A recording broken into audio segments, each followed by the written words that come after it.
Shalom, Dirgahayu, Gereja Betel Indonesia, Gunung Sahari yang ke-54 tahun.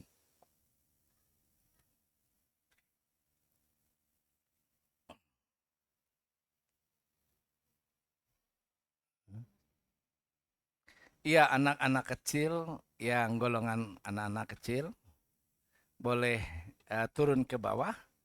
Ada cerita firman Tuhan oleh guru sekolah minggu ya.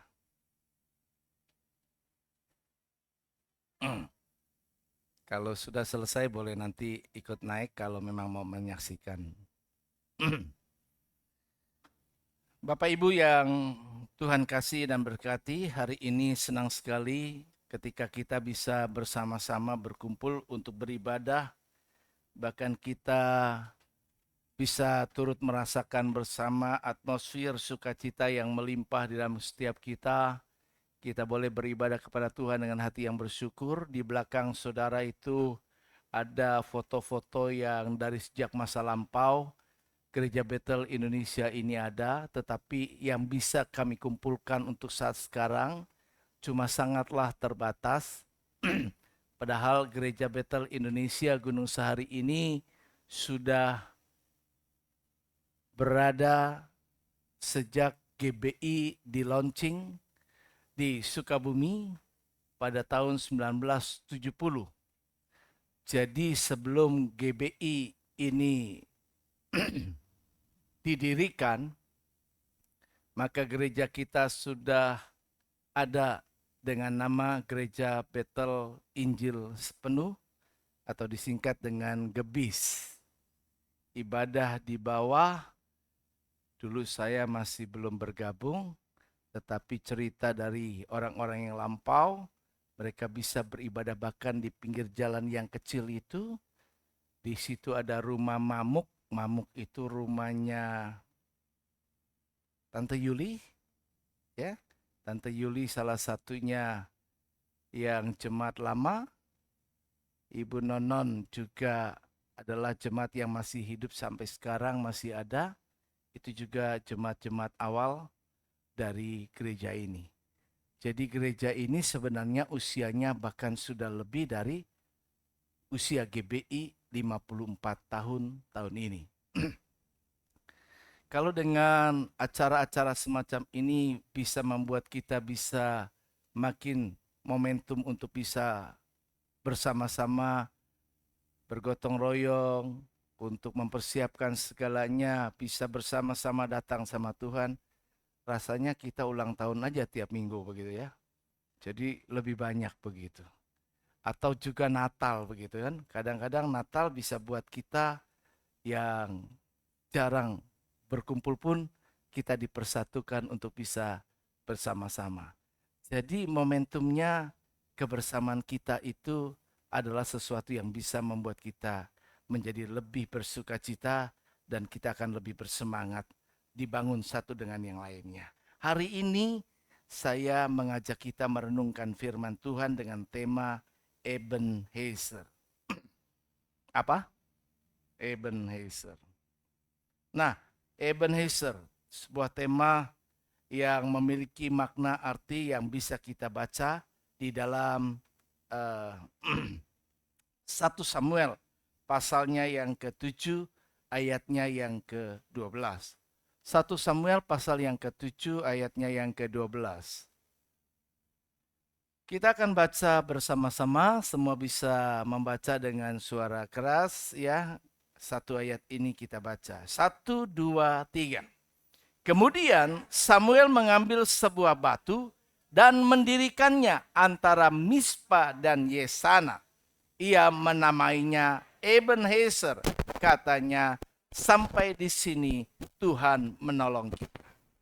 Jadi Ebenezer itu memiliki arti sampai di sini Tuhan menolong kita.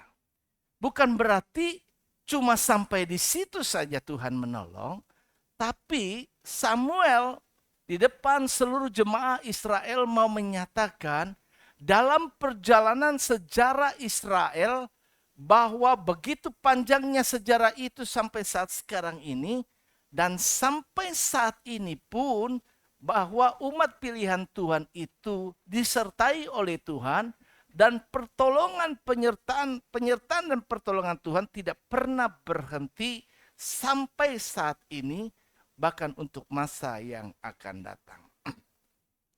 Nah, apa sih yang bisa kita pelajari dari perjalanan panjang orang Israel, di mana Tuhan pernah berjanji untuk membawa umatnya ini ke suatu negeri yang berlimpah-limpah susu dan madunya, suatu negeri perjanjian di mana Tuhan akan pasti memberikannya kepada umat Israel.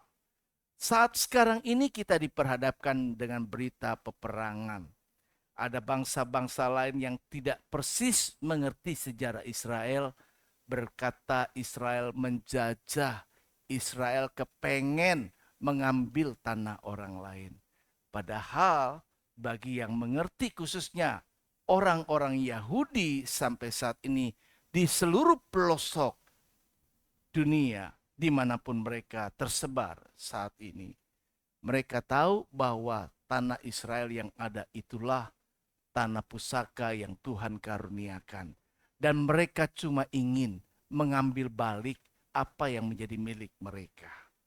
Dan kita percaya di dalam berbagai hal bangsa yang kecil dibanding bangsa-bangsa yang lain, penduduknya yang gak signifikan begitu banyak dibanding dengan penduduk yang luar biasa banyaknya. Tapi ada Tuhan yang maha besar bersama dengan mereka. Nah, yang pertama yang bisa kita lihat dari perjalanan panjang orang Israel itu ke tanah perjanjian, ada banyak tantangan, ada banyak rintangan, ada banyak pergumulan yang dihadapi para pemimpin untuk membawa mereka kepada satu negeri yang dijanjikan Tuhan. Demikian pun sebenarnya dalam perjalanan panjang kehidupan kita, maupun juga perjalanan panjang gereja Bethel Indonesia Gunung Sahari ini, yang usianya sudah lebih daripada 54 tahun, maka kita bisa lihat bahwa ada pertolongan-pertolongan Tuhan yang tersedia, yang Tuhan nyatakan dan sejarah mencatat hal itu. Tetapi semua itu bisa kita rangkum bahwa untuk bisa mengalami pertolongan Tuhan, ada saat-saat bangsa Israel mengalami kekalahan yang fatal, ada banyak tempat-tempat Israel yang direbut oleh bangsa Filistin, ada banyak penjajahan yang dialami, tekanan kehidupan, penderitaan, dan lain sebagainya. Itu karena pemberontakan orang Israel, dia menyimpang daripada Tuhan, dia tidak percaya sepenuh hati lagi dengan Tuhan, dia menyembah banyak Baal-Baal, tidak lagi menjadi orang yang percaya dan menyembah kepada Allah satu-satunya Allah Israel, maka dia diserahkan kepada musuh. Begitu juga perjalanan kehidupan saya dan saudara, ada banyak hal, tantangan, pergumulan. Ada yang memiliki makna arti Tuhan menegur kita, tapi juga ada yang memiliki makna arti bagian dari proses Tuhan untuk lebih membawa kita dewasa, membawa kita untuk dapat diberkati lebih daripada apa yang sebelumnya, seperti kisah daripada Ayub, di mana Tuhan ingin memberkati 2 kali lipat dan diizinkanlah persoalan yang begitu berat dihadapi oleh Ayub. Nah, untuk kesemua tadi, hal yang pertama perlu diingat bahwa pentingnya iman dan ketaatan serta perkenanan Tuhan untuk bisa kita masuk ke tanah perjanjian. Pentingnya iman, ketaatan, dan perkenanan Tuhan untuk membuat gereja Bethel Indonesia Gunung Sahari ini mengalami kemajuan. Demikian pula dalam kemajuan kehidupan pribadi jemaat di tempat ini, karena namanya gereja itu bukanlah gedung.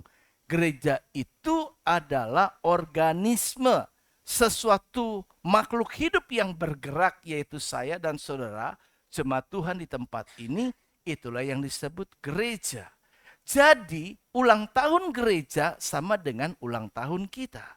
Karena gereja itu cuma bukan sekedar gedung, tapi gereja adalah jemaat daripada gereja itu sendiri. Jadi hari ini kita mengenang bahwa perjalanan kita sudah lebih dari 54 tahun. Dan itu bukan waktu yang pendek.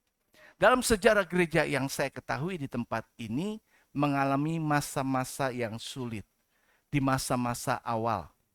Bahkan pernah gereja ini mengalami penganiayaan dari seluruh lingkungan yang ada, pernah ditimpuk, ya, pernah pemimpin-pemimpinnya juga mengalami penganiayaan, bahkan pernah ketika lagi ibadah ada PKI yang datang mendobrak pintu dan menginginkan membubarkan ibadah. Masa-masa itu telah kita lalui. Dan kini kita generasi yang saat sekarang, generasi yang telah menikmati. Demikian juga Indonesia dalam perjuangan di masa lalu. Ya, ada banyak pejuang-pejuang kita yang berjuang supaya bisa memiliki kemerdekaan. Dan kita generasi yang menikmati kemerdekaan dan mengisinya. Dan untuk mengisi semua tadi, perjalanan kita masih panjang. Ada masa-masa depan yang harus kita hadapi, dan sekali lagi kita harus ingat bahwa penting sekali iman tetap ada pada kita, tindakan ketaatan selalu harus dibutuhkan, dan perkenanan Tuhan itu yang menjadi kunci. Dan kita bisa lihat bahwa pemenuhan janji Tuhan memberikan tanah perjanjian itu diawali dengan perintah yang dilaksanakan oleh Musa atas perintah Tuhan supaya mengintai tanah perjanjian dengan mengutus 12 pengintai. Nah, dari 12 pengintai dalam sejarah yang kita sudah baca dan ketahui dari Alkitab, bahwa ada dua versi laporan.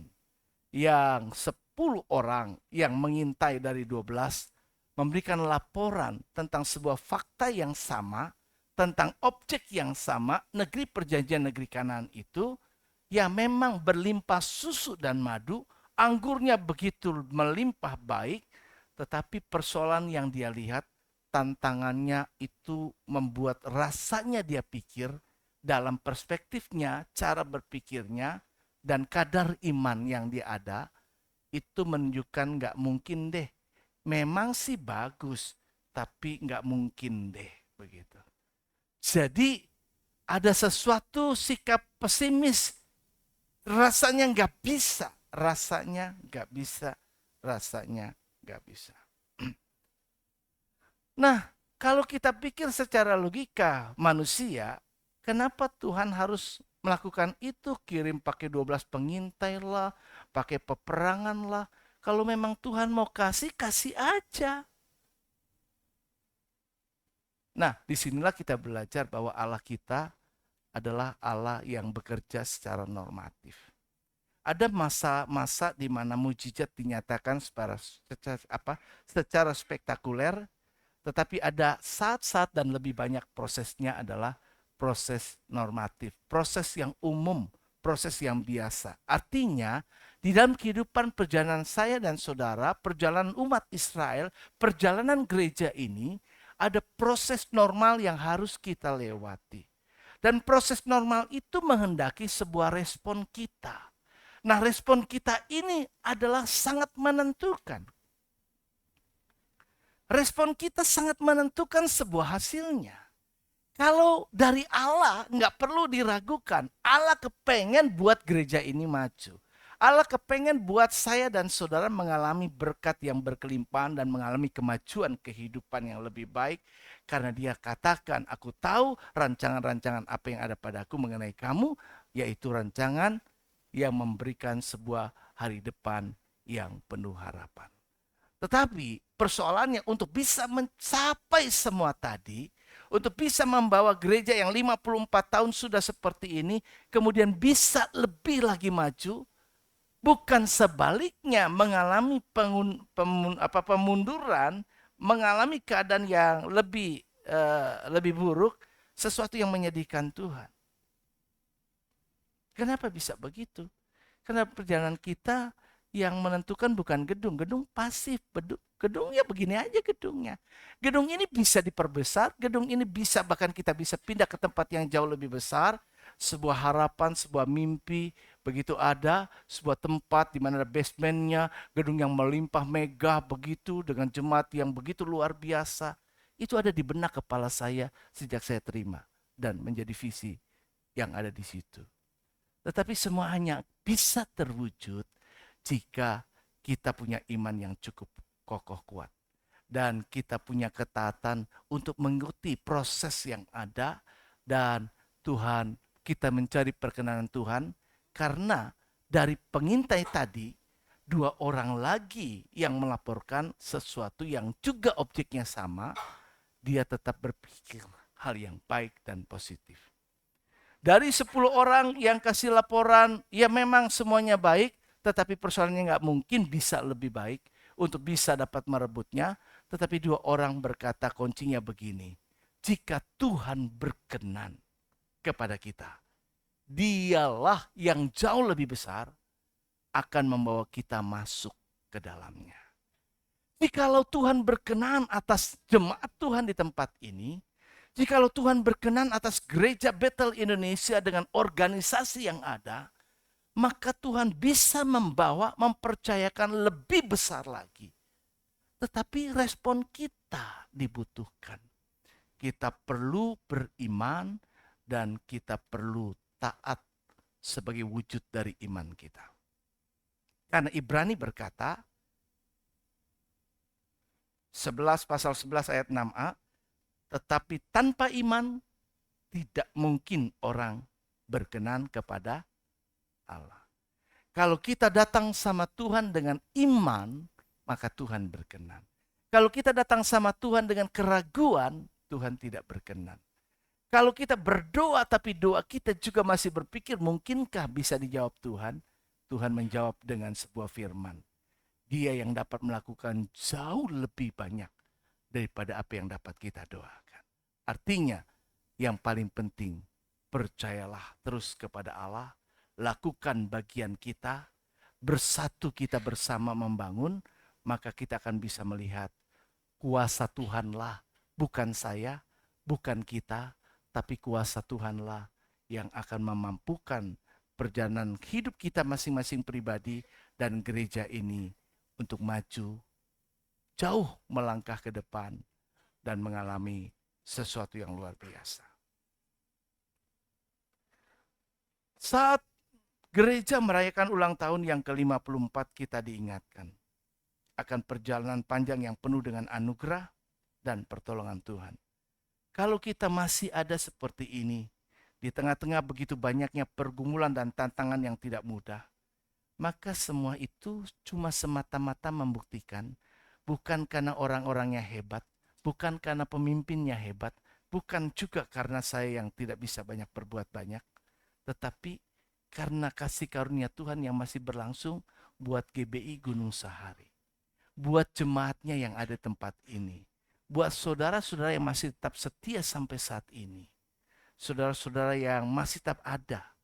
Di antara teman-teman lain yang lahir di gereja ini, puji Tuhan mereka tersebar, ada yang melayani. Puji Tuhan mereka mengalami kemajuan di tempat lain. Silakan. Puji Tuhan bahkan sudah ada yang jadi gembala. Puji Tuhan. Puji Tuhan mereka ada bahkan di luar kota, ada yang di Kalimantan. Puji Tuhan melayani. Tetapi buat kita yang masih tinggal sekarang, kita tahu Tuhan punya rancangan, Tuhan punya kehendak. Saya dan saudara akan dipakai Tuhan untuk bisa membuat gereja ini bisa menjadi seperti yang Tuhan kehendaki. Dia mengalami sebuah pertumbuhan bukan cuma kualitas, tapi juga secara kuantitas. Dari anak-anak sekolah minggu, anak-anak kecil, sampai kepada jemaat dewasa dan usia lanjut. Tetapi yang sekarang kita saksikan, dulu banyak anak-anak muda di sini. Ya, saya adalah generasi yang tinggal dan menerima tongkat estafet kepemimpinan gereja ini karena dari dulu saya di remaja berkembang menjadi pemuda, berkembang menjadi dewasa muda, dan berkembang menjadi orang yang seperti sekarang dan sekarang sudah sampai pada usia lanjut. Nah, anak-anak muda yang sekarang ini banyak dulu. Dulu di masa saya mengambil alih banyak hal dari gerejanya ini. Ya, bahkan di tempat yang umumnya agak lemah, tapi bahkan saya yang masih di remaja pada waktu itu coba berusaha membantu di umum. sehingga di umum pun bisa lebih maju lagi. Nah sekarang anak-anak muda, kita yang masih tinggal, kita mempersiapkan ini, yang saya masih melihat, ini masih generasi yang masih sudah usianya sudah besar. Begitu, sayang. Harusnya yang mempersiapkan semua ini anak-anak cere, anak-anak ini seperti kayak kamu ini yang sudah aktif, kan? Anak-anak muda seperti Yohan dan lain sebagainya juga harus aktif. Mereka ini yang bergerak dan menggerakkan. Dan kalau itu sudah siap terima tongkat estafet kepemimpinan di masa yang akan datang. Hal yang kedua, Ebenezer bersyukur atas kasih karunia Tuhan. Nah, Bapak Ibu, penting sekali kalau kita menyatakan sampai di sini Tuhan menolong kita. Sampai di sini Tuhan berkarya dalam hidup saya dan saudara. Terus cuma itu doang pengakuan kita bahwa Tuhan telah menolong kita sampai saat ini. Harusnya kita responi dengan rasa syukur kita. Ada banyak hal yang membuat alasan kita bersyukur sama Tuhan. Karena memang bersyukur itu yang pertama dikehendaki oleh Tuhan. 1 Tesalonika 5 ayat 18. Yang kedua, karena bersyukur itu sungguh menyenangkan hati Tuhan. Dari 10 orang kusta yang minta pertolongan Tuhan, ketika dia sedang mengalami penderitaan masalah, sebagai bagian dari masyarakat yang dikucilkan, berbau, jorok, bahkan terancam mati, datang sama Tuhan dari jauh dan mohon belas kasihan. Dan Tuhan penuh kasih. Dia tidak sama seperti orang lain yang memperlakukan orang-orang kusta. Dia memberikan sebuah perintah, pergi ke imam, tunjukkan dirimu dengan langkah imanmu, seperti poin yang pertama, maka engkau akan sembuh. Dalam perjalanan mereka untuk menunjukkan diri bertemu dengan imam-imam, maka mereka disembuhkan oleh Tuhan. Tapi dari 10 orang kusta ini, cuma satu yang ingat dan balik. Dan ketika dia balik dan tersungkur dan bersyukur kepada Tuhan, Tuhan sangat berkenan, Tuhan sangat senang sekali. Walaupun Tuhan kecewa dengan yang 9. Sehingga dia bertanya, mana yang 9? Bukankah 10-10-nya aku tahu sudah dipulihkan? Kenapa cuma satu yang datang dan bersyukur kepada Allah? Dan karena yang satu ini,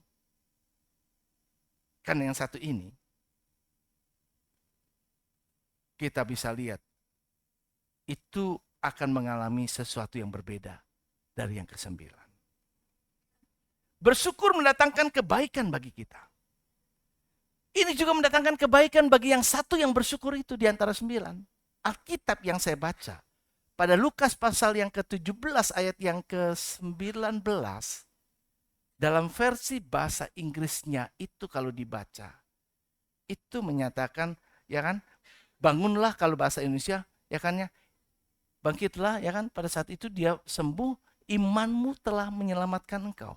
Jadi Tuhan berkata dalam versi bahasa Indonesia, ya, imanmu sudah menyelamatkan engkau, sudah membuat engkau bisa sembuh. Tetapi lebih detail lagi Alkitab bahasa Inggris itu menyatakan bahwa engkau sudah dipulihkan sepenuhnya. The whole. Sepenuhnya. Jadi sepenuhnya daripada si kusta tadi, semua yang ada sebelumnya dari dia punya. Kalau kusta kan bisa ada yang hilang. Mungkin jarinya copot. Begitu kan? Kan putus kan begitu kan? Nah, yang satu yang balik, itu semua nggak ada yang hilang. Semua dipulihkan. Dalam Ebenezer cerita ini kalau baca di yang tadi 1 Samuel pasal 17 ayat yang ke-12, itu sebelumnya juga dibaca secara lengkap. Maka sebelumnya orang Israel semuanya diambil alih sama Filistin. Ada daerah-daerah banyak yang direbut dan diambil oleh bangsa Filistin. Tetapi dikatakan oleh Alkitab, sampai di sini Tuhan menolong, Tuhan pulihkan semua yang pernah direbut oleh orang Filistin, dikembalikan, diambil kembali oleh orang Israel. Kembali. Ada pemulihan. Ada sesuatu yang utuh yang didapat. Demikian pun ketika kita bersyukur, yang hilang bisa kembali.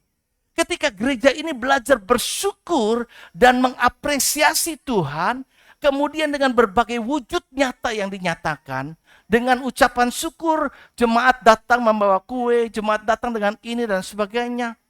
Ucapan syukur kita akan memulihkan seutuhnya kehidupan kita pribadi dan kehidupan gereja Tuhan di tempat ini. The whole, seluruhnya. Dan mungkin tidak dijabarkan, tapi penafsir bisa berpikir bahwa yang 9 memang disembuhkan. Tapi yang pernah hilang tidak muncul lagi. Mungkin pada waktu dia sakit pernah 1 jari telunjuknya putus. Maka ketika dia pulih yang lain sembuh, tetapi yang 1 jari putus tidak kembali. Tapi buat yang datang bersyukur, kalau ada jari yang putus, kalau ada bagian tubuh yang hilang, pulih 100%. Itulah maknanya. Bersyukur mendatangkan kebaikan. Alkitab tulis hati yang gembira adalah obat yang manjur. Tetapi semangat yang patah mengeringkan tukang. Lebih baik bersyukur daripada menggerutu. Kehidupan kita banyak seringkali mengalami penderitaan. Kenapa? Karena kita nggak mampu bersyukur. Bersyukur dengan apa yang ada. Nggak perlu kita ribut apa yang tidak ada. Bersyukur dengan yang ada. Syukuri dan nikmati. Karunia menikmati jauh lebih baik daripada karunia kita dapat yang lainnya.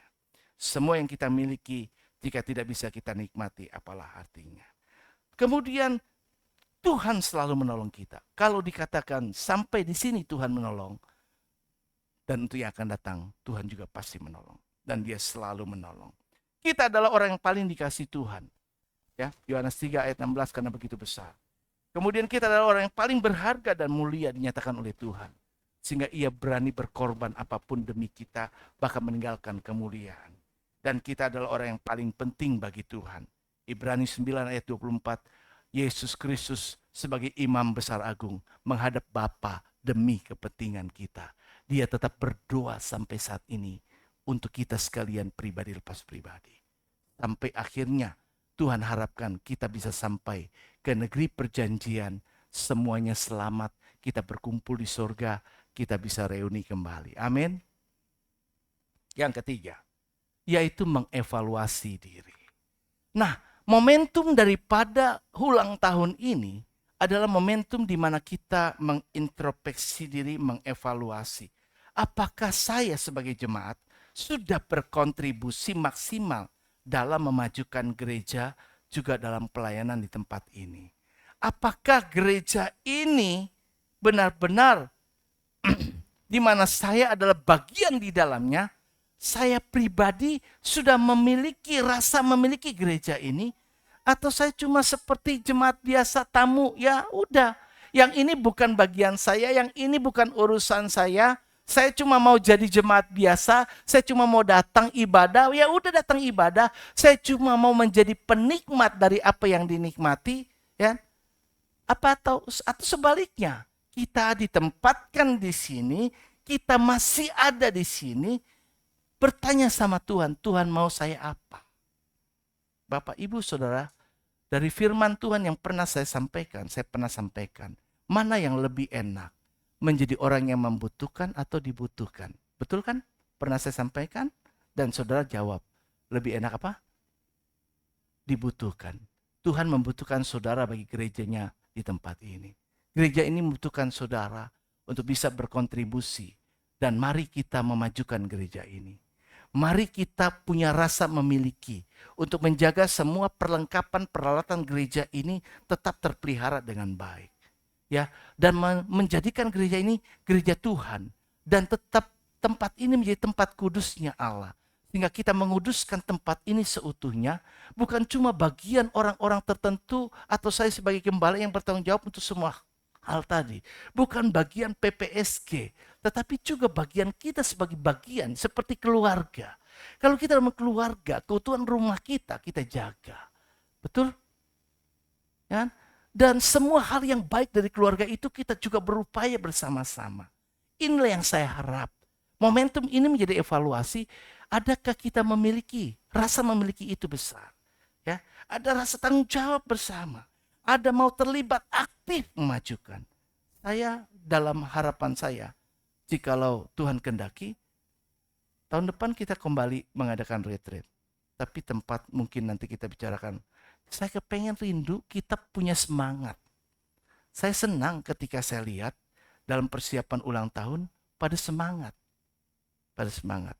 Ibu-ibu ya hari ini pada merah-merah begitu kan. Ini PDI ya gitu. Sorry bukan. Gitu kan. Merahkan Jakarta. Wih, keren dah ya. Gitu. Jadi merahkan GBI Gunung Sahari gitu. Nah, ini. Ini kan latihan, mereka latihan ya kan. Ada yang youth, yang anak-anak ini ya. Nah, dibantu Miming ya, didorong untuk juga latihan.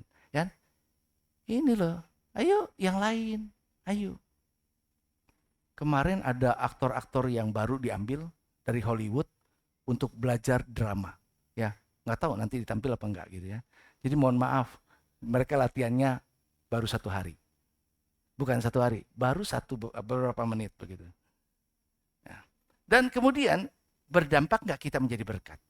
Ya, bukan hanya berkat kita berdampak yang dirasa oleh jemaat kita ngalamin, dari kita oleh kita untuk kita, tetapi gereja ini sesuai visinya menjadi gereja misi yang berkarakter Kristus, itu berdampak bagi lingkungan. Gereja ini ada bukan cuma untuk diri sendiri, tapi gereja ini ada untuk menjadi berkat bagi lingkungan di mana gereja ini ada.